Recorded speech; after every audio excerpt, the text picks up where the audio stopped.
Está aqui conosco a empresária Joana Martins, que além de uma das titulares do restaurante Lá em Casa, toca a Manioca, uma empresa que exporta os ingredientes da culinária paraense. Joana, é um prazer tê-la aqui, muito obrigado por ter vindo. Prazer, meu mal. Bem, quanto tempo já tem a Manioca? Já não... A Manioca tem 2 anos e meio, oficialmente. Oficialmente, mas isso vem de uma ideia do seu pai, o chefe Paulo Martins, já faz tempo, né, que ele abastecia os restaurantes de São Paulo. É, exatamente. Desde que ele começou a fazer o Festival Ver o Peso da Cozinha Paraense, essa demanda começou a surgir, porque os chefes vêm a Belém, gostam dos ingredientes e querem tê-los nos seus restaurantes.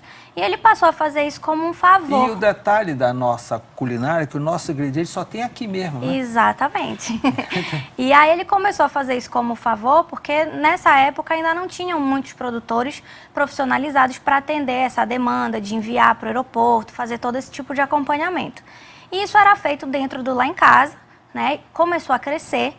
E aí, em 2014, a gente resolveu criar a empresa para fazer esse trabalho, que essa demanda vinha aumentando, e também, a partir da criação da marca, trazer um padrão de qualidade para os alimentos que a gente comercializa, além de desenvolver novos produtos.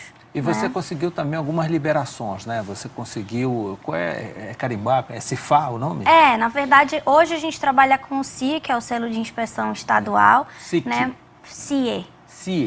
Muitos produtos até de origem vegetal nem precisam dessa certificação, né? A legislação sanitária brasileira exige só o registro da empresa junto à vigilância sanitária.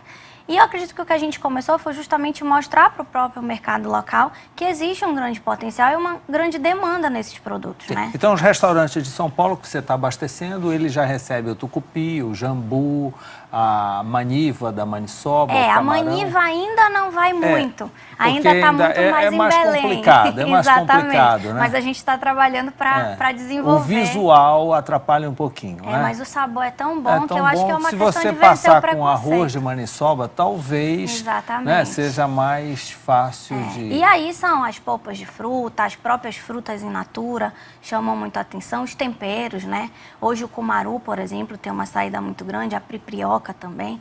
Joana, você aguarda o pedido e processa ou você já tem um cardápio? Hoje a gente já trabalha com uma tabela fixa de produtos. Tem uma linha já de produtos prontos? Tem. Hoje a gente disponibilizo isto aqui. Sim, dentro da Manioca a gente tem 2 linhas de produtos. Na verdade, tem alguns produtos que a gente ainda trabalha com revenda, que não são produtos com a nossa marca, mas que a gente revenda de alguns parceiros, produtores de Belém. A gente não pôs a marca porque já existem produtos muito bons, como as polpas de fruta, mas até para facilitar a vida desse cliente que pede o produto, o nosso produto, e diz, não dá para mandar algo mais, a gente manda de uma vez. Tem que dar assistência total. Exatamente. E dentro da Manioca, nós temos 2 tipos de produtos. Aqueles que são produzidos por outros produtores, mas que a gente distribuídos acompanha, por vocês. E que a gente acompanha, orienta, né, faz todo um trabalho de desenvolvimento deles. Vocês dão a credibilidade que o comprador lá exige. Do tucupi, da farinha d'água, da farinha de tapioca, o feijão manteiguinha de Santarém. E os outros que são linhas produzidas por nós, criadas e produzidas, como é o caso das geleias, que tem a geleia de pimenta de cheiro, de taperebá, de açaí, de jambu e de priprioca. O doce de cupuaçu, que é a receita da minha avó ainda, a receita de 60 anos atrás. E o molho de tucupi preto e o azeite de pimenta de cheiro. Eu vi aqui que você trouxe o tucupi preto. Bem, isso é uma grande novidade. A Daniela falou aqui do tucupi preto, que entra como um tempero, né? A gente não é... Até pelo tamanho da garrafinha, você vê que não é para você beber, né? Exatamente. É para dar alguns tempero. toques, é um tempero. E ele não tem nenhum sabor de tucupi. Não. Na verdade, o tucupi preto ele é um produto original indígena, tradicional, que estava se perdendo, né? Tinha muito mais relatos de produção em outros estados da Amazônia do que aqui no Pará. E a gente encontrou uma moça que é neta de indígenas e que sabia fazer. Ele, no formato tradicional, ele é uma pasta grossa, densa, porque ele é a redução de 40 litros de tucupi amarelo para se chegar em 1 quilo de tucupi preto. Então, ele é um produto altamente concentrado. É quase uma pedra, assim. Ele é bem pastoso, bem denso. E como é que ele se transforma novamente aqui no molho de tucupi já foi uma evolução, porque a gente começou a colocar ele no mercado e percebeu que o consumidor final tinha um pouco de dificuldade de usar. De tão concentrado, era como se fosse um caldo de carne só que natural, né? E ele tinha uma certa dificuldade e normalmente as receitas que a gente começou a desenvolver, a gente diluía ele para o consumo. Então a gente desenvolveu esse que já é ele diluído, adicionado sal, mas numa quantidade bem pequena de sal. Então usa-se como uma pimenta. Usa-se como um molho de soja ou um molho inglês para temperar os alimentos. Inclusive, até o sushi a gente já recomenda que utilizem ele para trocar o shoyu pelo tucupi preto, porque o sabor é bem similar. Ele é um fermentado também, como o molho de soja, né? Mas ele não tem, hoje se você ler o rótulo de shoyu, tem caramelo, tem corante, tem conservante. Você já vai lançar um sushi amazônico com os nossos peixes. Mauro, né? se o papai dizia que o tucupi seria o shoyu do século XXI, ele acreditava tanto no produto e ele não conhecia o tucupi preto. E a partir do momento que a gente chegou nesse produto, eu falei, tá aqui, esse de fato tem a possibilidade de ser o shoyu do século XXI. Porque e a demanda? Semelhança tem crescido muito. Especialmente porque o shoyu já é um produto muito usado em dietas, né? Como tempero, porque apesar de ter essas questões, ele ainda é muito saudável, vamos dizer assim. Então tem crescido muito a demanda, especialmente nessa alimentação mais saudável, porque ele tem 60% menos sódio que o shoyu. Então isso faz com que ele seja um produto mais... E é totalmente natural, ele é só mandioca... Jona, vou começar a explorar os outros produtos. Bem, nós já vimos aí o tucupi preto. Isso. Como é que você compra a farinha? Onde é que você atesta que a farinha é boa? A gente compra do produtor, exatamente. É aquela de Bragança? Exatamente. Você vai ver lá como é que os caras fazem? Não, hoje a gente já tem, né? Hoje, especialmente, a gente compra só de um produtor, que é o Seu Bené. Realmente, a de Bragança é a tal? É. Você que mexe com isso, que nasceu no meio Mauro, disso. Eu já provei muita farinha. Inclusive, agora com a mandioca, a gente começou, porque o Seu Bené ele tem uma produção limitada. Então, hoje, inclusive, a gente está buscando outros produtores para trabalhar também além dele. A nossa demanda já está crescendo. Mas de tudo que eu já provei... Que vem naquele paneirinho, né? A dele vem, a gente comercializa fora do paneiro, até porque aquele paneiro só ele faz. Então, aí é mais difícil ainda. A gente tem embalagem própria, mas eu já provei muita farinha. E realmente as farinhas de Bragança, dos municípios do estado, hoje existe um trabalho em Irituia também, que é bem forte e já tem produtos de muita qualidade lá. Ela é amarelada? Ela é feita da mandioca amarela. Feita da mandioca amarela. Exatamente. A farinha... É a mandioca amarela onde se extrai o tucupi. Brava, exatamente. A diferença é que a mandioca, para fazer a farinha d'água, ela precisa ser fermentada previamente. Você fermenta a mandioca e depois extrai o caldo e faz a farinha. É isso que dá a crocância e o sabor um pouco mais ácido dela, coisa que a farinha seca não tem. Já para o tucupi, o ideal é você não fermentar previamente a mandioca, fermentar o caldo já extraído da mandioca. E isso faz diferença no sabor. Esses produtos da mandioca, apesar de você poder usar da raiz à folha de uma mesma espécie, quando a gente começa a estudar, especialmente se preocupar com o sabor, que é uma característica da mandioca, né, a gente, além de qualquer coisa, o sabor tem que vir em primeiro lugar, não dava Agora, pra ser Joana, diferente. esses chefes lá fora, eu sei que eles vêm para o festival, eles vêm como preparo, mas você manda um manualzinho de instrução, porque chegar lá uma farinha de Bragança, o que é que ele vai fazer? Ele sabe fazer a farofa? Farofa sabe, porque farofa é um produto comum no Brasil. Ele só vai encontrar uma farinha especial, né? Com uma crocância maior. Aquele talco que eles oferecem. Exatamente. Eventualmente, quando é um chefe que não teve nenhum contato e que a gente percebe na conversa que ele está tendo dificuldade, a gente manda um kit prévio para ele poder fazer alguns testes e até a partir daí elaborar as receitas, né? Para não ter problema na hora do evento. É um produto que sai muito. Sempre pedem a farinha de Bragança. E a farinha de tapioca também cresceu muito. Por causa da onda e da onde vem? Também de Bragança? Gluten free. Não, ela vem de americano. Com essa mania que hoje ninguém mais quer comer glúten, a tapioca cresceu muito o interesse por ela no mercado. Sim, eu tô vendo aí, estão se abalando em tapioca, que não faz mal nenhum, substitui um pãozinho. Não é bem assim, mas eles espalham. Mas a farinha de tapioca acaba sendo interessante porque ela também é muito múltiplo, dá para fazer farofa, apesar daqui a gente só come ela praticamente no açaí, né? Dá para fazer doce, dá para fazer pão. Então, ela tem uma variedade muito grande de uso. Então, os nossos produtos, em geral, são assim, né? A gente tem, apesar de ter hábitos culturais muito fortes de consumo, eles são muito versáteis. O tucupi, você compra onde? O tucupi, a gente tem um fornecedor de Santa Isabel, que é o nosso parceiro. E hoje a gente vem desenvolvendo alguns trabalhos de pesquisa pautados no tucupi. Ele não estraga muito fácil o tempo, a vida útil dele não é muito curta, porque ele não tem nenhum aditivo? Estragar o tucupi não estraga, porque ele é um meio ácido. O tucupi, conforme o tempo vai passando, ele vai ficando cada vez mais ácido. Então, no meio ácido, nenhum tipo de bactéria ou micro-organismo consegue sobreviver. Exatamente. Mas ele vai acidificando. Então, depois de 15 dias em temperatura ambiente, até 30 dias na geladeira mesmo, ele fica ácido demais. Então, você tem que estar reabastecendo constantemente, não pode ser uma grande quantidade. Na verdade, o que a gente faz é trabalhar com um produto congelado. Nós fomos os primeiros a fazer esse tipo de trabalho congelando o tucupi. Porque a partir do congelamento você cessa essa fermentação. E aí a durabilidade dele chega a 2 anos.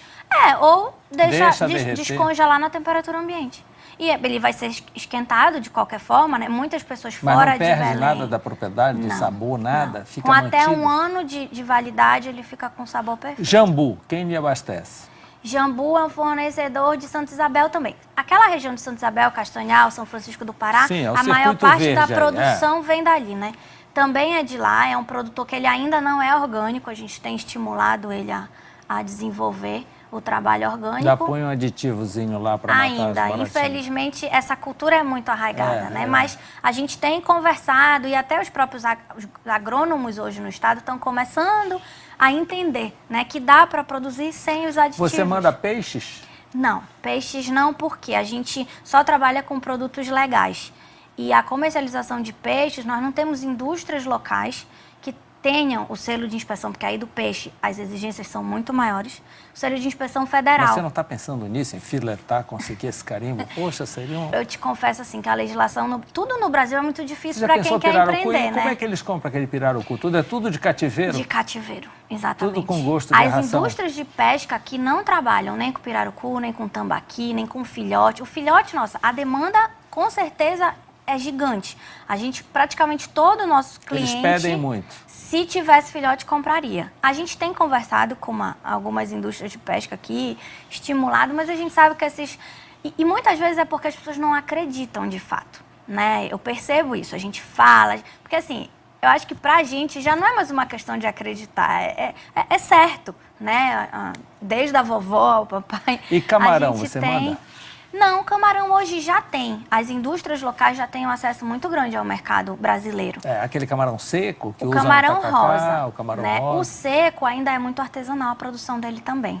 Então não existe certificação em nenhuma empresa legal. As polpas de fruta você compra de uma cooperativa e repassa. Você é distribuidora, na verdade. É revendedora. Não chega a ser distribuição, é revenda. E aí hoje a gente tem expandido muito, o nosso foco está nos pontos de venda mesmo, a gente tem expandido muito. E você só vende para o intermediário, para o restaurante? Se alguém estiver lá em São Paulo, poxa, eu queria um... A gente tá não nos vendo pelo YouTube, aí eu queria um isopor desse. Como é que pode? A gente não deixa de atender, mas é que pela distância, fazer a venda de pequena quantidade, o custo do frete sai muito alto. Então, por exemplo, em São Paulo hoje nós temos 3 pontos de venda que são muito acessados, de revenda mesmo, mas que fazem um trabalho muito interessante. E aí já temos pontos de venda em Curitiba, em Fortaleza, em Manaus. Você não teria um kit pronto para entregar no aeroporto? Porque todo mundo gosta de levar aquele famoso isopor paraense. Mas o problema é arrumar, levar. Exatamente. Isso a gente faz. Você entrega no aeroporto? A gente arruma, não entrega no aeroporto, mas arruma e pode vir buscar que a gente entrega. Pois é, mas você sabe que eu vejo, a maioria de manhã é muito cedinho, né? E aí, como é que você vai guardar aquilo? Mas tu sabes que hoje tem no aeroporto uma loja, que a gente já está nela e tem... A gente está em 3 lojas no aeroporto. E que tem esse kit? Eu posso chegar lá, tem todo... E que tem o isopor, tem farinha, tem tudo para você montar. No próprio aeroporto tem. Dá para levar o pato no tucupi inteirinho. Só compra não o pato lá. Porque... A gente compra de lá, na verdade, né? Hoje já não mais. A gente já trabalha com pato... Regional? Pato regional. O pato paiçandu? Porque não faz sentido, né, Mauro? A gente tem um restaurante de deve, cozinha inclusive, ter uma mudança de sabor, não tem? Sim, muito grande, muito grande. De sabor, não faz sentido a gente trazer um pato de fora. Quer dizer que lá em casa só usa pato regional? Hoje, sim. Inclusive na época do Círio? Sim. A gente estuda a demanda, já passa para o fornecedor e não falta, não. E é esse trabalho, assim, que eu acho que um negócio como a mandioca e tudo que a gente vem fazendo, inclusive através do Instituto, de mostrar para esse produtor e para as próprias instituições locais também, né, governamentais, do quanto é importante esse trabalho de certificação, de registro também. Joana, já que você falou no Instituto Paulo Martins, eu vou aproveitar a sua estada. Em que nível está o Centro de Astronomia da Amazônia? O Centro Global passou um tempo parado e agora ele está sendo retomado. Foi entregue, inclusive, a semana passada, um documento de interesse, né, a entidade Centro Global de Gastronomia, ela já existe. Ela é uma instituição formada pelo Instituto Paulo Martins, o Instituto ATAR e o Centro de Empreendedorismo da Amazônia. São 3 instituições, 2 locais e uma de São Paulo, que trabalham o empreendedorismo, a biodiversidade e a gastronomia. E tem um conselho também de entidades da sociedade civil grande, formado por várias entidades desses segmentos. E foi entregue um memorando de interesse social, documento formal, para o governo do estado, para a instalação do Centro de Empreendedorismo no Parque do Utinga, numa área permitida pelo plano de manejo, que foi estudado junto ao Imaflora, que é a entidade que administra o parque. Então, não tem mais aquela ideia lá do Feliz Lusitânia? Não, aquela ideia foi totalmente abortada. Abortada. A Casa das 11 Janelas está livre para outros usos. Sim, e assim por está diante. totalmente livre, porque essa foi uma decisão, inclusive, que as 3 instituições tomaram a partir do momento em que foi bem... É no Parque do Utinga. No Parque do Utinga, exatamente. Quando houve o problema com a casa e que houve toda a questão desse imbróglio, né, com a cultura, não é interesse nosso em criar um empreendimento que, na verdade, é para trazer desenvolvimento e melhorias, e não para causar problema. Você ouviu falar, sabe o que é que vão fazer da casa agora? Não sei te dizer, Mauro. Ela teoricamente, está nas mãos da CDM, né, que foi a secretaria através do decreto para onde ela foi transferida. Hoje permanece com uma galeria à disposição. O museu de arte contemporânea, se eu não estou enganado. Ele continua lá. Exatamente. Aonde era o restaurante é que está fechado. É que está fechado. Eu não sei realmente dizer o que vai ser feito lá. Não sei se já tem nem decisão a respeito Uma disso. outra pergunta. O Ver o Peso da Cozinha Paraense volta no ano que vem? Ele volta. A gente já está se articulando, né, buscando apoio para a realização, e ele vai acontecer de 31 de maio a 3 de junho do ano que vem. Isso é certo. Isso já está certo. Já está certo. Olha, parabéns pela mandioca, parabéns por obrigada. todo esse trabalho de vocês em torno da gastronomia, que vocês conseguem manter a bandeira que o Paulo sempre hasteou. E muito obrigado pela entrevista. Eu que te agradeço. Essa herança, ela é gostosa, né? Ah, sim. Quem dera sim. todos tivessem heranças tão boas como a gente recebeu. Obrigado, Joana. Obrigada, Marcos. Obrigado pela sua companhia. Estaremos de volta na próxima segunda-feira. Tchau.